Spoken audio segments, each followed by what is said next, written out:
SEGA have never really been strangers to releasing some really unique games.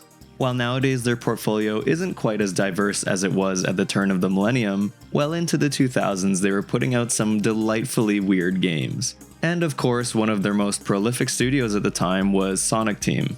But if you aren't in the loop, you might be surprised to hear that Sonic Team were responsible for a lot more than just Sonic games for a long time. They experimented a lot during Sega's early 3D era with things like Knights or Burning Rangers.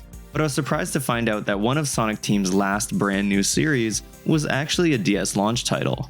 This is Feel the Magic XYXX, an experimental minigame collection of sorts that Sega had produced just in time for the DS's launch. At the time, the developers of Space Channel 5 were being merged into the larger Sonic Team, and a lot of people that worked on that ended up doing Feel the Magic.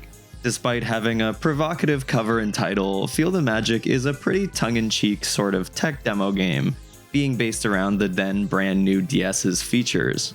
Being one of the first games for the system, I distinctly remember seeing it pop up throughout coverage of the DS in Nintendo Power.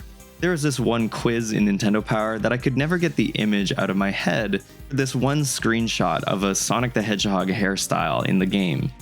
Based on what I remembered back in the day, I wrote it off as a silly little dress-up or dating game, and I never looked back on it. But that couldn't have been further from the truth. It turns out that Feel the Magic is actually a minigame collection that's meant to experiment with what the DS was capable of, all put into this silly romantic comedy. Feel the Magic also had a sequel that I had never heard of, and so today I figured we'd take a look at both games, starting with Feel the Magic.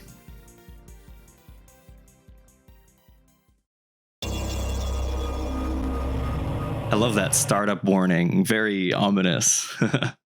It's worth mentioning that this game is one of those rare ones that actually has 3 different titles depending on what region you bought it in. Where I am in North America, the game goes by Feel the Magic XYXX, but in Europe it's known as Project Rub, while in Japan the original title translates to I Would Die For You.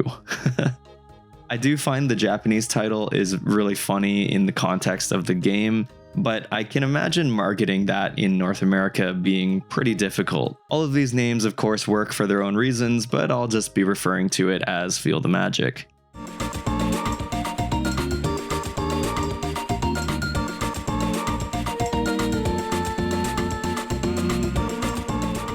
I think the most notable thing, and the first thing you'll see right away, is the art style of Feel the Magic.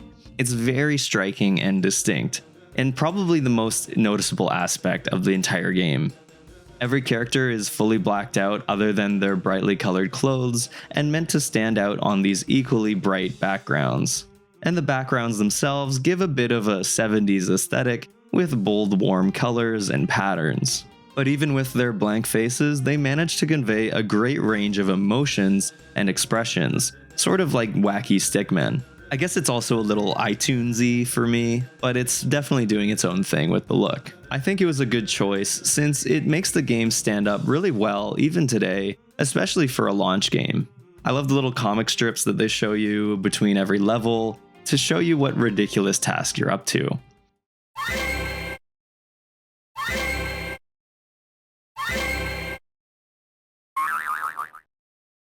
But I think that brings us to the actual story mode.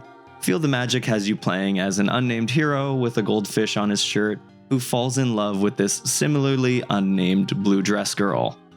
Goldfish Guy also meets a group known as the Rub Rabbits, who are sort of like street performers that do what they call super performances. Really, the Rub Rabbits aren't that important, but the guy tries to get the girl's attention with these performances. Every super performance is just another minigame, but there are also love scenes and boss fights to break up the monotony. Eventually, the story gets to a point where you aren't even really performing anymore and just end up doing whatever the story needs. One thing that really surprised me early on was actually how tough the minigames can get. I don't have a lot of experience with the WarioWare games, I've played them a little bit, but some minigames in Feel the Magic can leave you with some really tight windows to work with. Some minigames are relatively easy, but by the halfway mark, they often took me at least a few attempts to get by.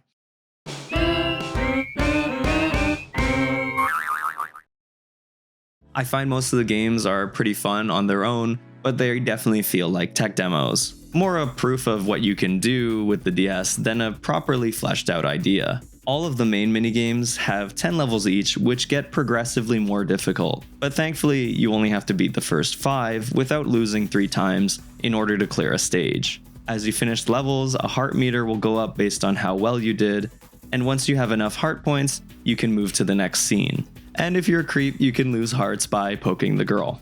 Don't do that, come on. For every minigame I enjoyed, there were a few that felt a little bit too janky for me. This bowling minigame took a few tries because I couldn't get an idea of how it was actually working. I would throw it and then just miss people for no reason. It felt very jittery and easy to slip up. The bowling was one thing, but this plant boss took me forever. It was weirdly like a Donkey Kong Country boss where you know exactly what to do, but you're just not allowed to make any mistakes. It's one thing for a platformer to do that, but on a touchscreen it can be really easy to slip up. But that isn't to say I wasn't having a good time with the other minigames. The dance minigame sneaks in a fun little bit of Space Channel 5, and the 2 levels where you have to control a unicycle are actually a lot of fun. And something I really grew to love were these halfway mark transitions in between every level. Break time.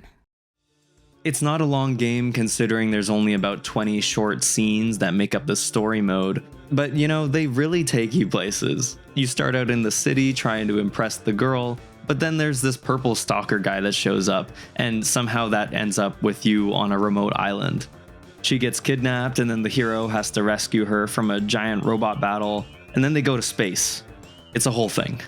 Within no time I got to the end of the game though. There's a boss rematch because of course there is, and then you play a few final minigames before reaching the credits.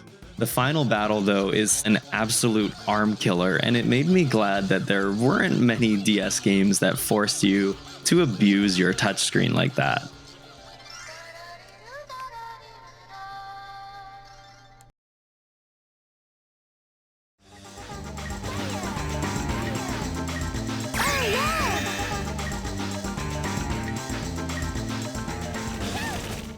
The graphics are silly and everything's over the top, but I think that after that first initial impression, the rest of the game is actually quite endearing. I think if you really want to enjoy Feel the Magic, you have to just let go and accept the ridiculous premise. I think I saw somewhere that the whole rub thing just came out of the developers thinking the word rub sounded like love, which is sort of sweet in a weird way. When it comes to the provocative aspects, I don't have much to say about it. I think it's all just part of one big comedy, and if it doesn't fit your taste, there's not much to do about it. Playing through the story mode took me about 2.5 hours from start to finish. While most of the playtime was spent getting caught on certain events or bosses, I'm pretty sure someone with more experience could rip through the whole thing in a lot less than that. It's an incredibly short game, but that isn't exactly where it ends, so let's take a look at what else Feel the Magic has going on. After you finish the story mode, you unlock a few more things to do. You get a sound test, but you can also replay the story in hard mode. On hard mode, you skip through the first half of the minigame's levels in order to play through the later half, which are of course more difficult. And if you manage to finish the game on hard, Hell mode unlocks, which is the same as hard, but you only have 1 life. It took a while, but I did manage to get through hard mode and hell mode on my own time after recording on my capture device. But really, doing hard and hell mode weren't nearly as bad as memories mode. In memories, you can replay whatever you want, but you only have 1 life to get through all 10 levels. Finishing levels here gave you stars that unlocked costumes in Maniac mode, which lets you customize the main girl. You can also find these hidden rabbits in the cutscenes, which also unlock costumes. I had no idea these were a thing until I read the manual, but they're pretty easy to get once you've actually cleared the story, because you can just skip to whatever cutscene you want. There's also one last cool thing to mention. The original DS had the ability to scan Game Boy data and read that to apply to your DS games. So if you had a handful of SEGA games for your Game Boy Advance, you could put them in the slot and unlock costumes in Feel the Magic. The thing is, I didn't have any of those games to unlock the things, but I really wanted that Sonic hat because I'd always seen it in Nintendo Power. And it turns out that if you beat Hell mode, you unlock all of those costumes afterward. So that's what I had to do. I mostly used my DSi XL for that, and I eventually got through both Hell mode and Memories mode. I think with enough time and practice, you can kind of get a best plan for each minigame, and I even got pretty good at beating the plant boss consistently.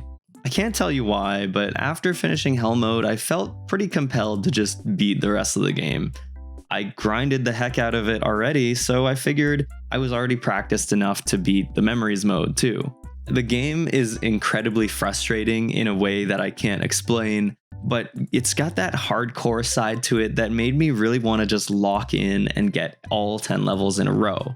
And I did it. I went through every single minigame, got all the stars and everything, but some of them are just absolutely miserable, and I don't know. So you might be wondering, what do you get for completing the entire game? Well, Hell mode gave me those SEGA costumes, like I mentioned, but doing all of the memory stars and hidden rabbits got you every costume in the game, including the very final one. And that final costume is a bit of a surprise. Well, that was my experience with Feel the Magic. I got really into completing that game, and I'm pretty glad that I did, but now I have to catch up and get to Rub Rabbits, so let's hop right into that one.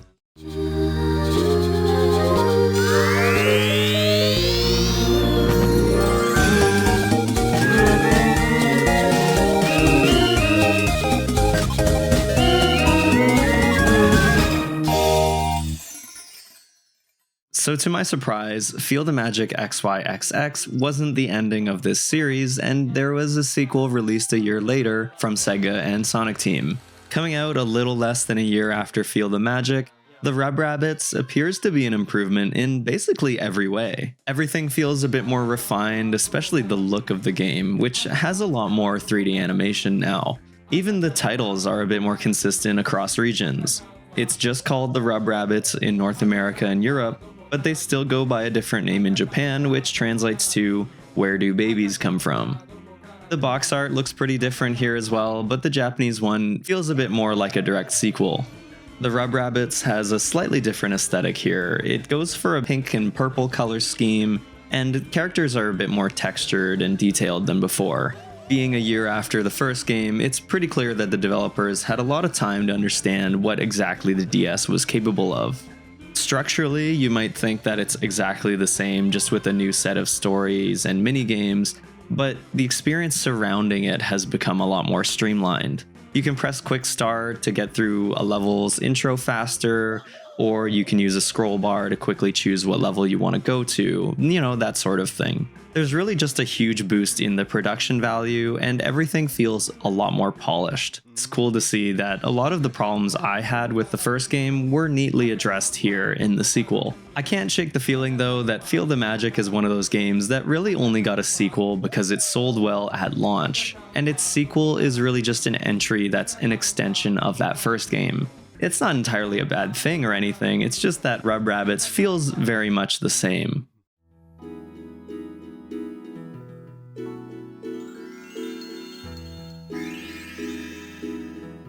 Of course, the game is laid out just like Feel the Magic, so let's take a look at Rub Rabbit's story mode. It is actually technically a prequel, not a sequel, but it doesn't really matter because all the characters are new. The story mode is a bit more fleshed out here, with a consistently charming story that I personally felt was more funny than the previous game. There's a lot of scenes between each of the characters, and a lot more of what you could call an actual plot. You play as a new dude who falls for a girl once again, but this time the bad guy is this purple girl who has an army of robots. But don't get me wrong, even though there's more plot, it's very much focused on creating those silly scenarios. It's all just a vehicle for more minigames.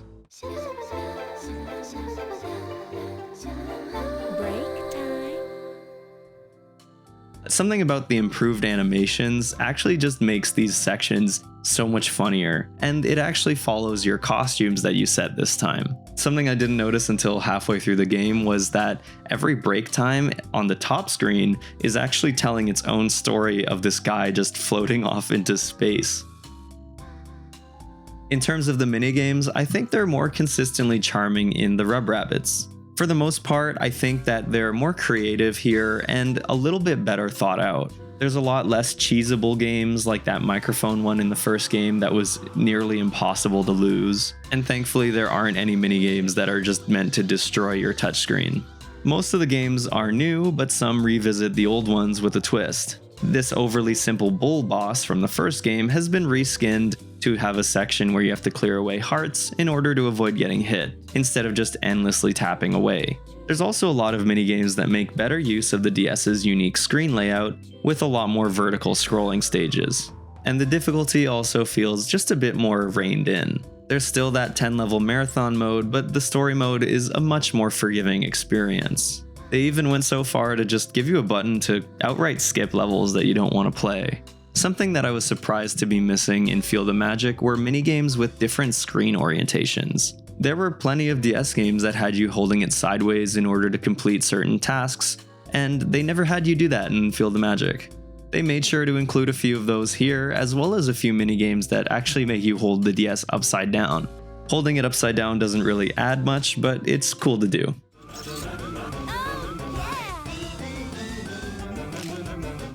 So the standard 10-level minigames are in general an improvement in my opinion, but I did have some issues with the other minigames. My biggest complaints have a lot more to do with the love scenes because they really drag on. The later sections in the story have so many of these all at once, and I wouldn't say any of them are exactly challenging, they're just all long drawn out actions that you repeat over and over.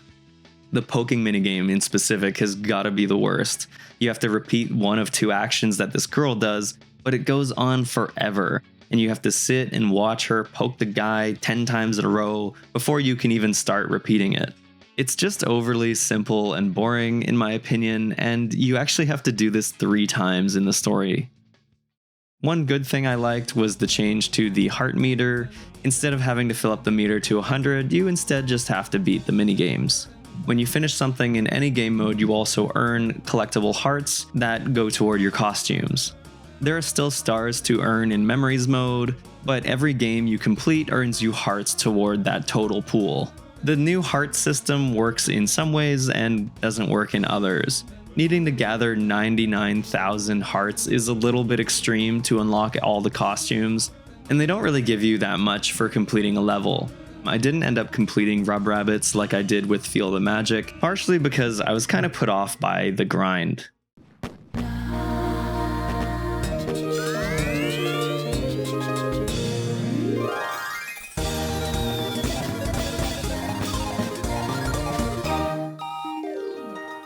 I don't really want to repeat myself too much about this story mode since it really is that similar to the first game, but for the most part, Rub Rabbits feels much more refined than Field of Magic. While I did feel like the ending of Rub Rabbits was a little too heavy-handed on the love scenes and that sort of thing, I did feel like the minigames in general were a bit better. After you finish the game, you can do mostly the same things as in the first one. You can try and collect stars and costumes in Memories mode, or go through the thing again in harder difficulties. But you do also get a cool little bonus story for finishing the game. Another story is a short epilogue where the purple girl makes a robot main guy to practice with, and you do all the love minigames again with her. It's basically the same thing again, but it's cute and it leads into a potential sequel. One that we may never see.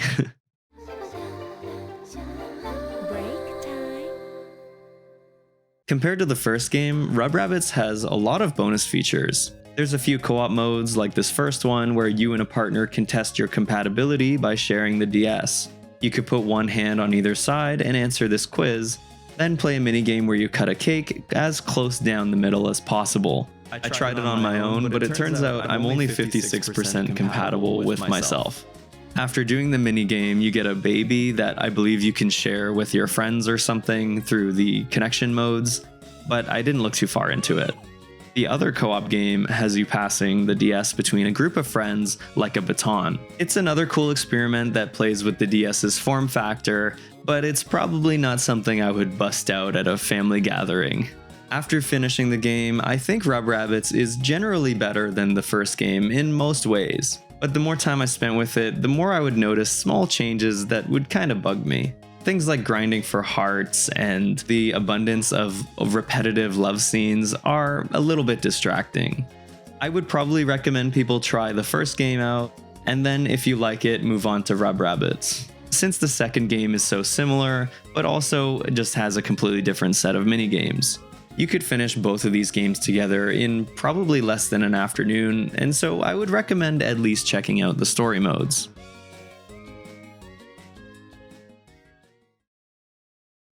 Oh, that's cool.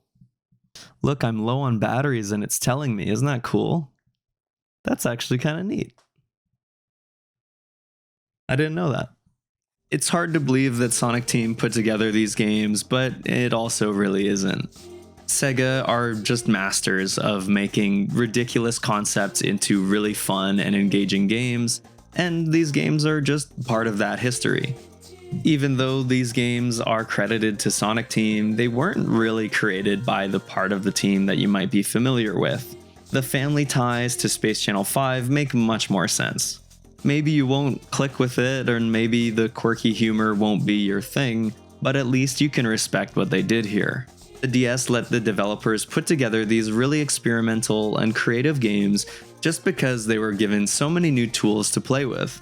Even if every minigame isn't a home run, there's a lot of fun to be had with them.